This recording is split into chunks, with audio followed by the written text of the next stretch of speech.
Kukuha ng mainit na tubig. Malinis ba itong baso? Kumulo na to? Kumulo na to? Malinis to? Siguro ano ka? Baka pinapainuman mo ka ng mga... ano mo? Ano guys? Sigurado ka malinis to ah. Oh, mainit yan. Dahan-dahan. Siya, tinatanong ko kung malinis tong baso.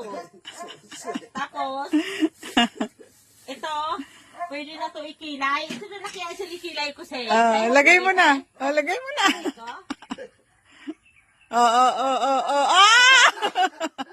Try ko pa? Yak. Tama na. Mapupunta yan sa mata mo. Wala ka dyan. Ayan, kilay na ako. Yan, thank you guys.